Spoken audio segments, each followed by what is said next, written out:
Good morning, Internet. It's good to have you here on the Larson Hicks podcast slash YouTube channel. It's great to be here. It's great to be talking to you. I hope that this morning you are doing as well as we are here in the Hicks house. My wife is we are evicting this baby from her belly tomorrow. This is the birthday eve of my daughter, and she is without a name yet. We're kind of one of those families that has, on several occasions, waited until the very last minute to name our child, and we're struggling on this one. If you've got ideas, throw us your ideas. We've got a few, front runners, but nothing that we're like fully committed to yet. But I'm sure it'll happen. It happened with our last daughter. We've had our last couple kids we've gone to the hospital with a list of names without a front runner, and then come away feeling very like, okay, we got this. We know exactly what the name is. So praying that happens this time. If you're not subscribed to the channel, subscribe. Appreciate that. It helps me grow the channel and helps me get more people to notice. And, I hope that this is something that I can continue to do, and it would be worth my time and make an impact. I've gotten a lot of response on the channel so far. I mostly hear from men in there, which makes sense. I mean, YouTube's kind of a male-focused place. I've had a couple of young folks. I've even had some young ladies say I've been watching your videos. So I know I'm not just speaking to the men here, but I'm a dude, and a lot of my advice tends to be dude focused. So that makes sense. A lot of people interested in the career stuff. We'll definitely have more career stuff coming. But today is not about career. Today is about marriage. And I just found myself having lots of conversations yesterday about marriage. And I've got 3 teenage boys, aged 16, 15, and 14. So they're all thinking about marriage. That sounds crazy, I'm sure, to some. But I'll tell our story, my wife and I's story, and maybe it'll make more sense. But also, talking to older folks in their 20s and 30s who are thinking about marriage and trying to find a wife, and just all of that sort of led me. We had a long discussion at the dinner table last night about this, and so I'm just going to share some thoughts I have on finding a spouse. And this is really directed at people, singles, and also parents of singles. I'd like to kind of talk to both of you, both of those groups. And obviously I'm going to put my cards on the table here. I'm a Christian. I believe in the biblical view of marriage, which is that, God designs marriage to be between one woman and one man, and that God's also made marriage a picture of the gospel of Jesus's relationship with the church, and so it's a pretty big deal, very big deal, and also part of that relationship between Christ and His church involves headship and submission, and there being different roles, and there being leadership. I believe men are called to lead, and women are called to help and to submit to their husband's leadership. If this is the first time you ever heard any Christian say anything like this, or if it's just like super offensive, I'm sorry. I'm happy to talk to you about it in more detail. I've probably mentioned it in several other places, but that's kind of important just because obviously that's the perspective I'm coming from. And another piece of it is I believe in part of that headship of a husband involves his children, and so I believe that a father is responsible to protect. He's responsible for everything in his household. He's ultimately responsible and accountable for whatever happens in his household. So it's a big deal. And the kids getting married is a big deal. With your young men, Genesis talks about a young man leaving his home and cleaving to a wife. So there's this principle of a young man leaving. He's coming out from under the leadership of his father and in the household, and going and establishing a new household. And but with a daughter, the dad is supposed to continue to play a role in protecting his daughter and helping make sure that she ends up marrying well, that she ends up finding a good husband who's going to love her and protect her and be a good leader for her for the rest of his life. It's a really big deal, a huge weight on the shoulders of dads of girls. So it's not something to be taken lightly. But I think it's also something that is really easy for us to get to think wrongly about. So I want to try to give some of my tips, and I'd love to hear your thoughts on these tips. These are not immutable. This is not necessarily the only way to think about these things, but this is how I think about them. So I'll start by just saying, the way of a man with a maiden is a mystery. And so, this is straight from Scripture. In Proverbs, I believe it talks about, a snake on a rock and a ship at sea and a bird in the air, and how all of these things are a mystery. And the last thing on the list is the way of a man with a maiden. And the idea, I think, the way it was explained to me a long, long time ago, that I think makes sense, is that,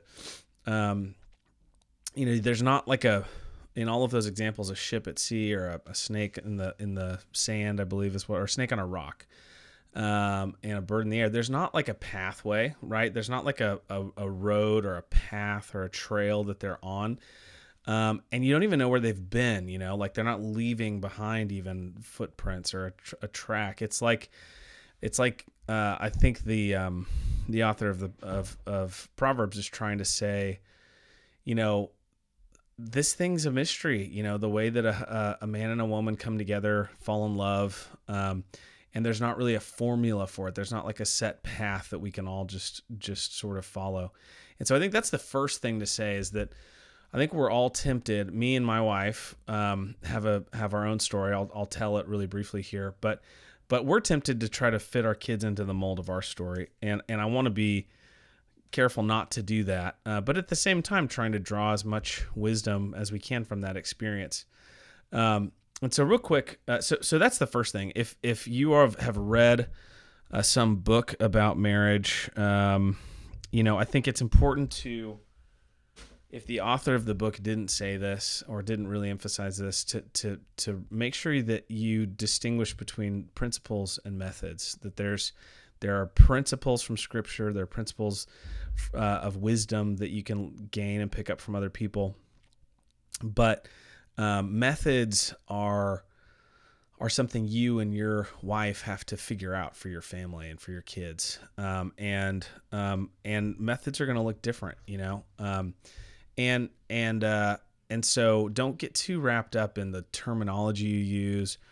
A lot of people are into the idea of courtship. I think courtship is a biblical concept, but I also think it's really, really goofy to try to force the experience of your kids finding a spouse into some mold or have to use some terminology.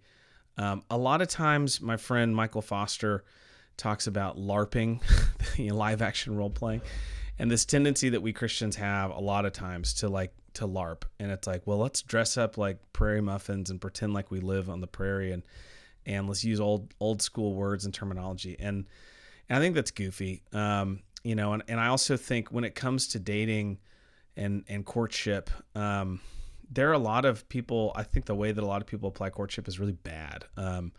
I think a young man should pursue a woman, and I don't think, for one, I think he should leave his house, and his pursuit of a woman should really be his own thing, and not like something that his dad is standing over his shoulder telling him what to do. So if you're a dad of a boy, I'm jumping ahead, but I do think you need to sort of back off. This is your son's deal. Hopefully, when your son was 13, 12, 14, 15, 16, they were hearing and learning wisdom from you about this, so that when that day comes where they're actually pursuing a woman, your hands are off. You're letting them do his own thing, and you're just supporting and encouraging.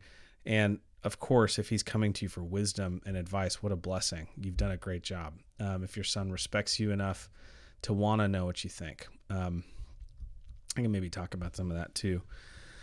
But let me jump down to my own story. So my wife and I were, I met my wife when I was 15. She was 14, had a class together in high school. And I was instantly enthralled with her. Just thought she was the most beautiful woman I'd ever seen in my life. I still feel that way. Everybody that knows my wife would agree with that. She's just a gorgeous woman. So to me, it was like, okay, that's it. This is the girl I'm going to pursue. But obviously we were very young, too young to get married. We hadn't read the books about courtship, and neither had our parents. And so we were just kind of, doing the typical high school dating thing. I was trying to win this girl over, and she also wasn't really a believer, wasn't really a serious believer. And so the first part of my job was I got to see if I can make sure this woman becomes a believer, and we'll start there. I can't start dating her seriously unless she's a Christian. And so anyway, that's kind of our story. And we ended up, we dated for 4.5 years. But we got married when, I proposed to Bethany when she was 18. I was 19 or 20. She was 18. We got married when I was 21. She was 19, about to turn 20. So we got married very young. But it's funny because we don't think of it it didn't feel like a really early marriage. She graduated early from high school, had started college already. I had been in college. I'd done a year of missionary work or half a year. And then I worked in my church, and we had a lot of life under our belts already. We knew each other very, very well. We'd been dating for a very long time. So it felt like forever to us. And so it wasn't like some crazy rushing into things kind of situation. We've been thinking about it, talking about it, hoping for it for a long time. So, interestingly, when I was a freshman in college, started really aggressively, calling her dad, asking, I wanted his blessing. I wanted to respect his role and his authority in her life. So I was always going to him, asking him, I'd like to pursue marrying your daughter. What does that look like? And, he did a great job as a man that didn't really have a whole lot of context for this whole thing. Like, I think his view was, you guys are probably going to do whatever you want, so I'm surprised you're calling me. But he did a good job of kind of laying out for me, like, well, here are the things I really want to make sure happen, and here are the things I really want to make sure don't happen. I think at one point it was like, well, could she just move up there and you guys not get married? And it was like, no, we're not going to do that. That would be a bad idea. I was living in Idaho and she was in New Mexico. Anyway, so that's our story. So he let me propose to her, thinking that, we'd probably take forever to get married. And we were trying to get married later in the year, and he made us wait for a whole year. But anyway, it was a great deal. So that's my own story. Married very young. And one of the things I'll take away from that is I am so thankful I married young. And if you are young, if you're in your teens right now, my encouragement to you is to marry young. And if you're a parent of teenagers, I think you should desire for your kids to marry young. I think the world wants you, the worldly wisdom today is, well, you need to figure out your career. You need to wait until you're ready, whatever that means. If you wait till you're ready, I'll just tell you right now, you'll never get married. You're never ready for marriage. Marriage is difficult, and it's completely going back to the man and the maiden thing. There's no way of preparing yourself for what's coming. My wife and I weren't sure. She didn't think she wanted to have kids. We're about to have our 7th child, right? This was not part of the game plan. But we, and so the encouragement is to not wait. And I'll get into specifics for both boys and girls, but I'll just say, I think the longer you wait, the more difficult it is, really, for both parties. I think it's harder to find a spouse. I think, your life becomes more established. Your patterns and your focus and your goals become more established and individual. and they really shouldn't be your own individual personal goals. It should be something that your life should be taking shape in the context of your partner, right? And so if you're pursuing your own things outside of marriage, it's becoming your kind of career and your personality and your preferences all really start to form before you've met your spouse, and then it becomes harder to find someone who's a good fit. Where I think Bethany and I, we knew each other since we were young, very young, and so we grew up together. We became, we grew to love the same things and have the same. We had lots of conversations about what am I going to be when I grow up. There was a phase where I thought I was going to be a doctor. There was a phase where I thought I was going to do a bunch of different things, and same for her. She pursued a degree, got a degree in fashion design, and so this was all something we were from a very young age thinking about as a team, and that's a huge blessing.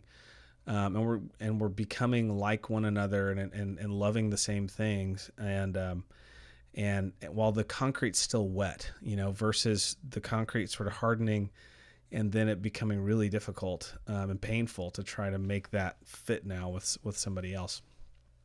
The thing about career for women, I'll just say, I think I think the world has this backwards, that you need to figure out your career and establish it when you're before you're married and then early in your marriage, and hold off on kids, and then you can pursue having a family once you've established the career. I think that's propaganda more than anything, corporate propaganda to try to get more women into the workforce. And if women with kids are a real hassle in the workforce, because a woman who's got a job raising kids needs more time off, has other priorities in their life that don't put job at the very center. And so, of course, if you have the opportunity to propagandize 50% of the population that they should hold off on doing something other than working for your company, then yeah, you're going to do that. And that's what's happened, is women have been indoctrinated that it's all about your career, that's the most important thing about you.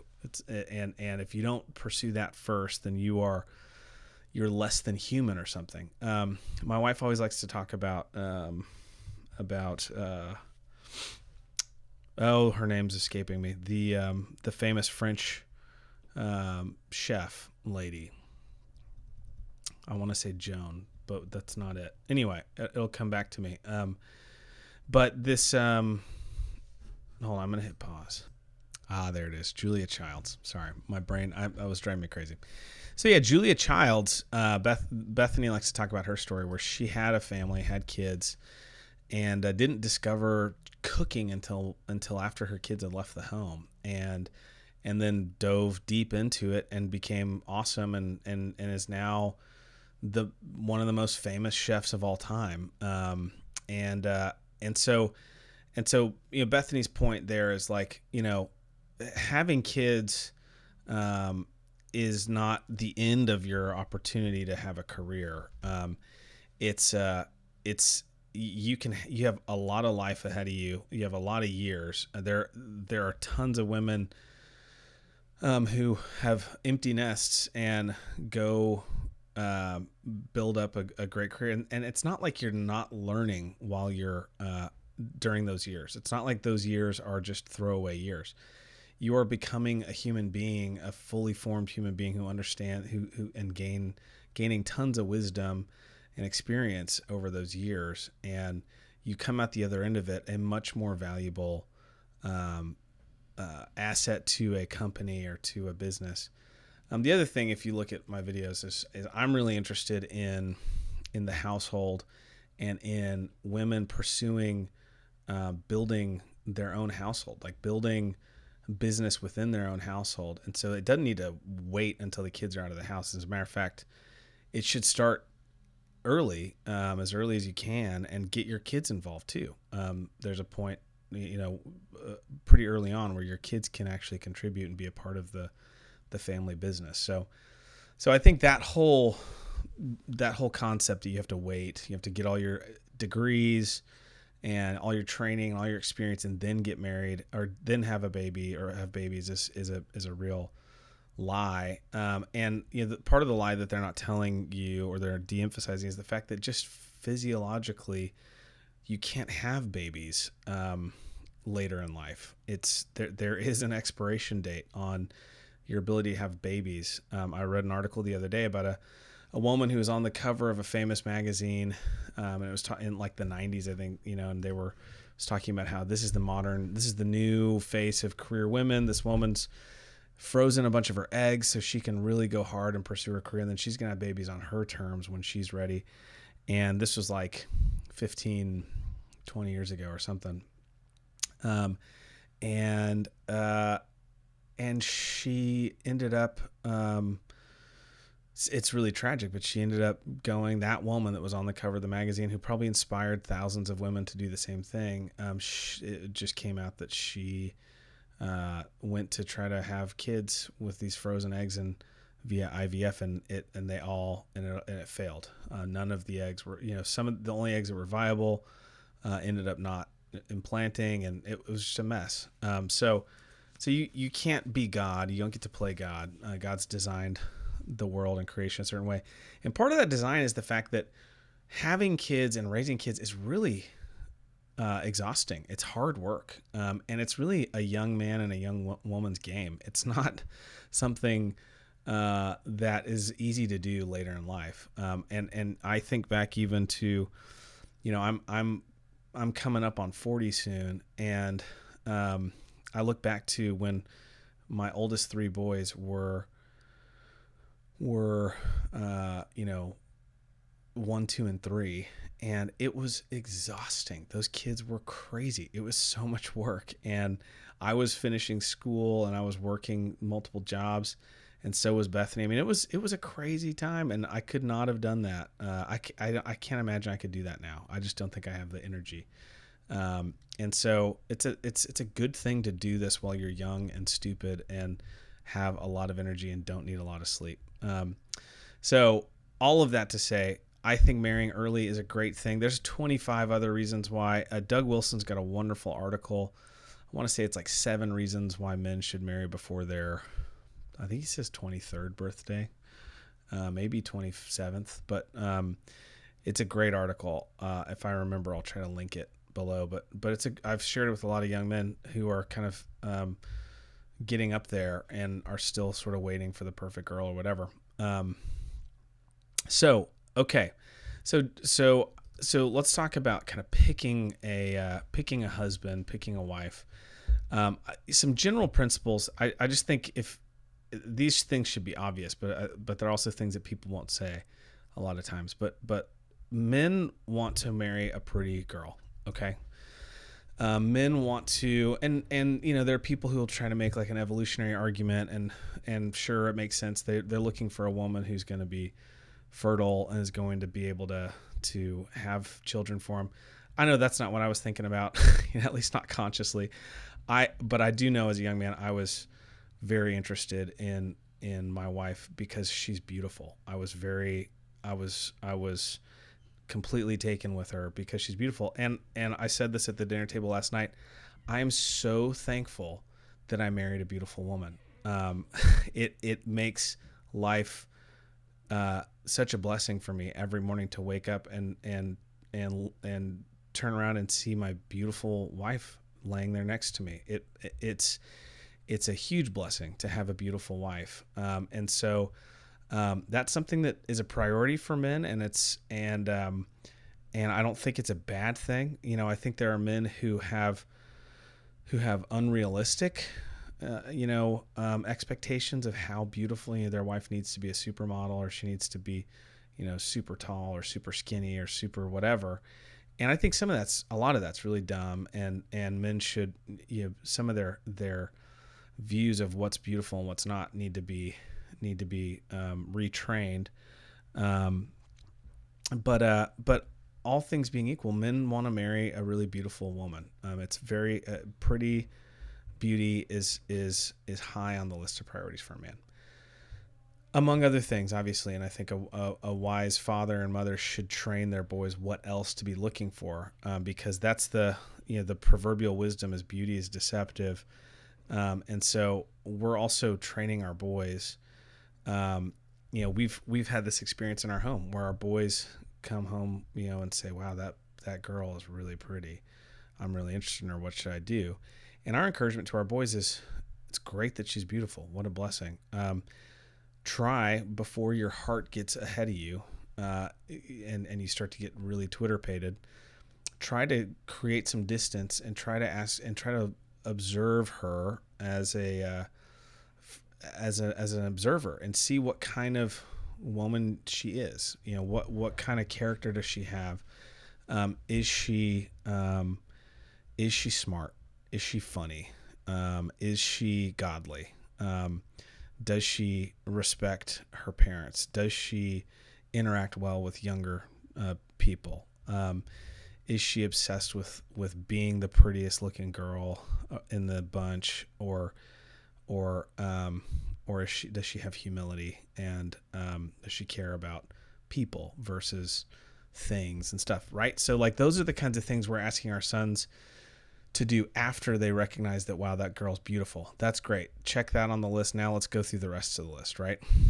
For women, they want to marry a man who's respectable, who's going to be able to provide and protect for them, but also to love them. I think they want to know that this guy really, really loves me. And this is one of the things that I think young ladies a young man needs to prove to a woman, is that he's gonna lay his life down for her. And so a lot of the goofy romance stuff, and there's a lot of really goofy romance stuff, and girls have some very unrealistic expectations for what a husband's going to do, or what a husband's supposed to do.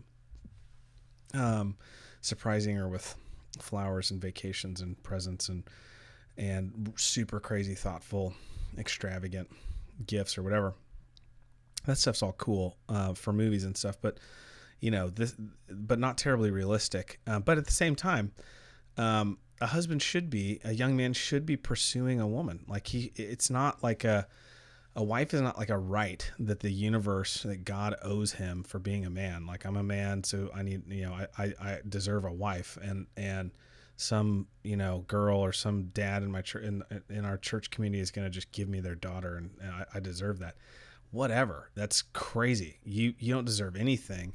And if you want a good wife, you're going to have to work hard to be a good man that earns her respect and her love. And that's something that takes work.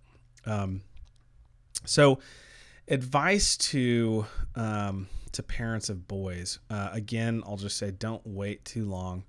I think your pickings get slimmer. That's an unpopular thing to say, but the good girls, the great, pretty, godly, young ladies are going to get snatched up by other young men. So don't wait, especially because beauty is something that it's hard for a man to just say, I'm just not going to care about that. And beauty's fleeting, as all of us age, as women age, that's going to fade. And so, the longer you wait, the slimmer your pickings are going to be in terms of the number of beautiful women, the number of really great candidates. Right. So, and also the other thing is that your desire to be tied down is going to wane. I think men spend a long time alone in this modern age where they have, endless entertainment at their fingertips. I hate to say it, but endless access to, pornography and ungodly ways of sort of satisfying their sexual desires, which is it's not a good thing, but it's a reality in this world we live in. And so what happens to a lot of guys is that they kind of figure out how to be a single guy and not be tied down. And they start to enjoy the spontaneity of being able to just pick up and buy a plane ticket to go to Patagonia and go on a crazy adventure and do whatever they want and and be able to bring home a paycheck and spend it all on themselves. Right. And so the appeal of like getting tied down with a wife and having to, provide for someone else, like that becomes less and less appealing, I think, the older you get. But when you're young, you're stupid and you just want to be married, right? You just want, so anyway, I think you should not wait too long.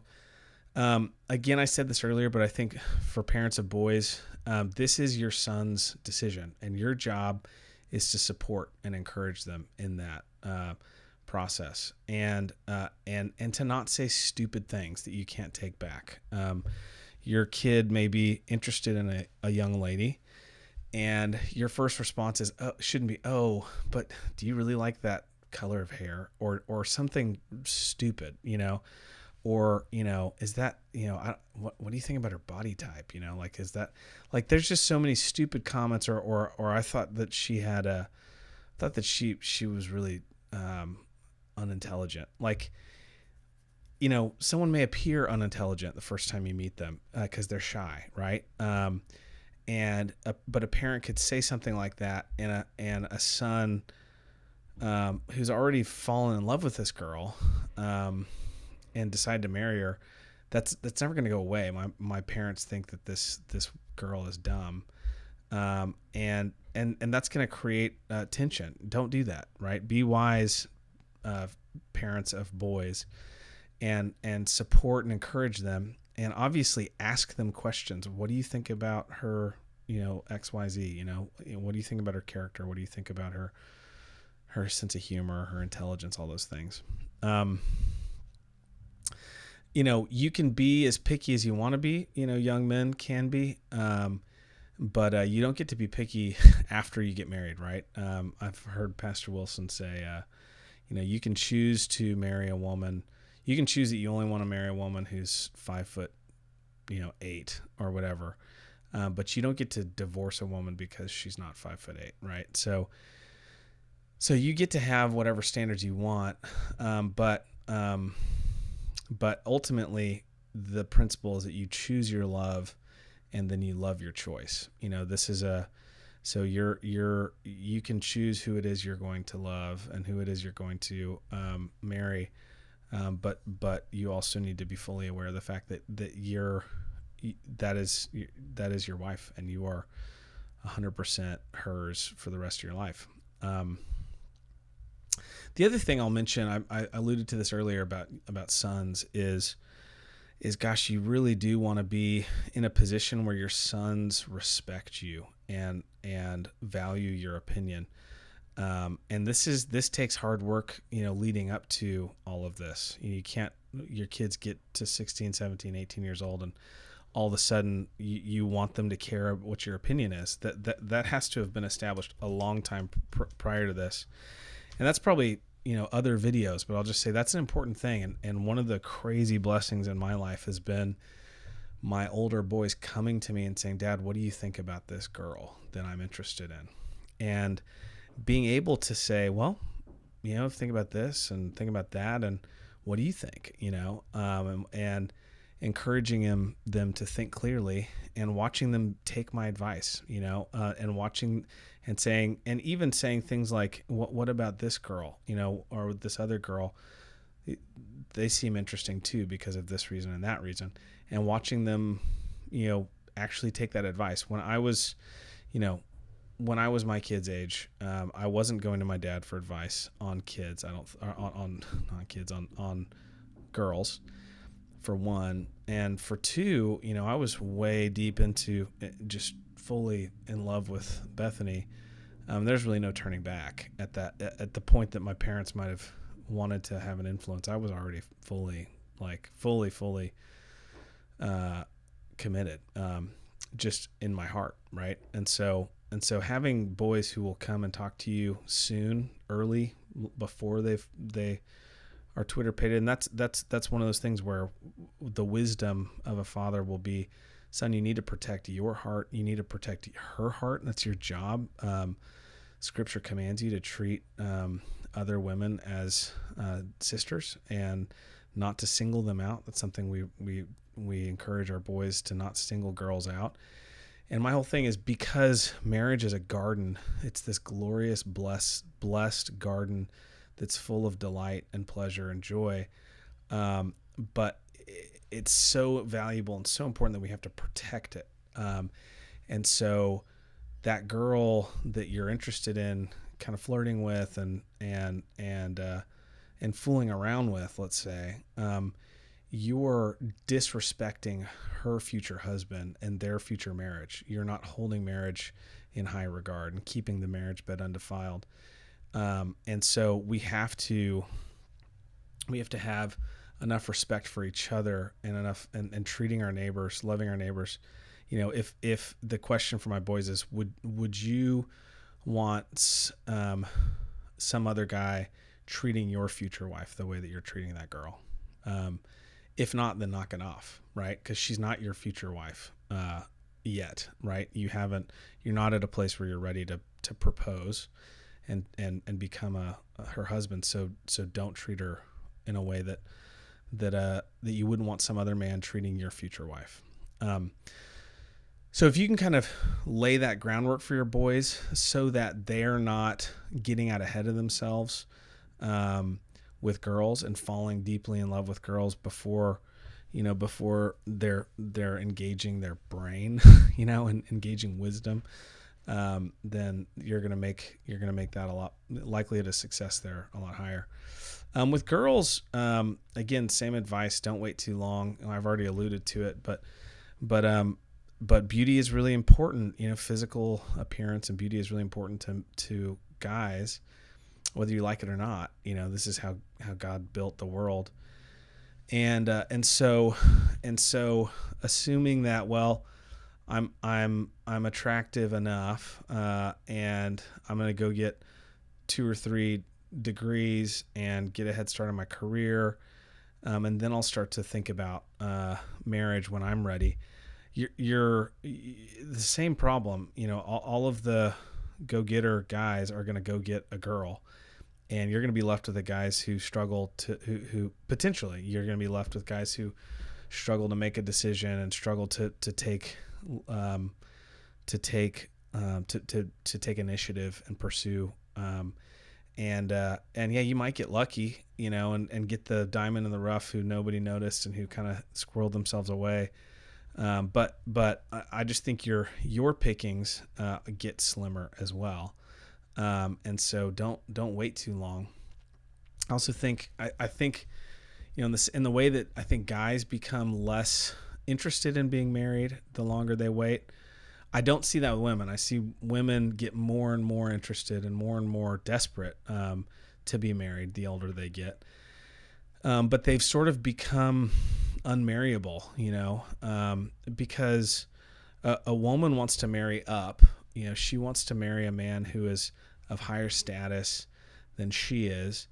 And if she's got several degrees and is making an awesome income, it's just hard emotionally for her to have respect for a man who's not gotten as far as she has in her career. And the reality is that that women are great at school. Women tend to, schools are full of, this bears itself out in all the statistics. Women excel in structured, school and work kind of environments, and a lot of men don't. And it takes a lot of men a bit longer to kind of find their lane and find their calling and really. And there's also, I've talked about this in other videos, but there's value in a man spending time exploring different things and not being so concerned with climbing the corporate ladder, but actually being concerned with gaining new experiences and skills. And that can look to the untrained eye like a failure or like somebody who's failing to succeed, when it may actually be somebody who's setting themselves up very nicely to go out and do their own thing and be very successful someday. Which leads me to another point about how I think dads need to be looking at these young men. I think they need to be thinking about raw potential, not a finished product. I think there's a real mistake that the dads make of like, well, I want this young man to have, a 401k that's worth X amount of money and, have an established career, and have certain degrees under their belt and be able to purchase their first home or whatever. Like, I think there's a lot of dads and a lot of moms really who have these crazy high standards of what their daughter's husband's going to have to look like. And I think you need to look at a young man as raw potential. Look at this guy and say, is this the kind of guy that's got the character, the wisdom, the intelligence, the initiative, to lead well, and is there godliness? Is there holiness there? He's going to be a young man. He's going to have flaws and mistakes like all young men do. But do I see the potential here? And that's I think more what you're looking for is potential. And it's potential that your daughter is going to come alongside him and help, give shape to and help encourage. The last thing I'd say on advice to parents of daughters is, well, second thing, just related to that is this is a young man who's going to potentially, he's going to be the father to your grandchildren, right? And you want a man who's got the kind of character and that you think this is going to be somebody that can kind of take over the empire at some level, right? Potentially. So the last thing I was going to say is I think a real emphasis on personality match. I think a woman needs to be loved. Ephesians talks about, it says, wives, submit to your husband and respect them, and husbands, love your wives as Christ to the church. And the point that's made about that passage in our church, and I think I learned this from Doug Wilson, is it's not that women shouldn't be respected, and it's also not that men shouldn't be loved. It's just that those are the particular things that those gender-specific things that they need. So a man really needs respect. He needs to be affirmed and supported and feel like his wife is proud of him. And yes, he needs love, but the respect is really the deficiency that he's looking to his wife for. And in the same way, the wife needs to be respected. And there's a lot of men, most men, I tell you, will tell you my wife's the best. I think my wife's amazing, best woman in the world, most beautiful woman in the world, et cetera, which is great. But what she really wants is love. She really wants the attention and the thoughtfulness, and that's harder to give, right?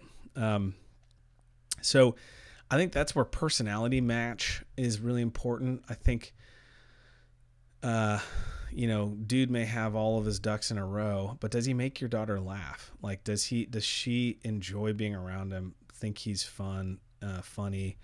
And I say fun or funny because that's kind of my personality, and my wife will tell you that one of the things that's most essential to what I bring to the table for her is humor. And the fact that in any situation, no matter how difficult, I can tend to get everyone laughing. She really appreciates that, really needs that. Your daughter may not be that way. Your daughter may be really serious and need to feel like her husband's very in control and has a very clear vision. You just need to be thinking about how well are the personalities matching, more than all the other stuff. So I'll stop there on the advice to parents and just kind of end with, obviously you've got to marry in the Lord. I've seen now too many marriages that fall apart pretty quickly because these young people weren't thinking about the importance of marrying within the Lord, marrying somebody who loves God and who loves and views Scripture as their authority and as Christ as their authority and the church. If you don't have that, you don't have a basis for resolving major conflicts and issues that come up in the marriage, and that's a huge problem if you don't have a shared standard for appeals. Like, okay, we disagree about this decision or this thing. Where do we appeal? Well, the appeal should be to the Word of God. And if you can't figure it out there, then to the church, who are also going to submit to the Word of God, right? And so this should be obvious, but like, don't think, we can turn this guy's a fixer upper. We're gonna make him into a good Christian. He's not a Christian. Doesn't really love the Lord. Doesn't really know his Bible or doesn't respect what the authority of Scripture. But we'll fix that. He's a good guy, and we'll fix that. And vice versa. With dudes, like, especially with dudes. I mean, I'll just say, marry a Christian woman who loves God and loves the church, and who is committed to that. If she's worldly, if her main influence is Kylie Jenner or whatever, you're in for a brutal life. I'll just say that.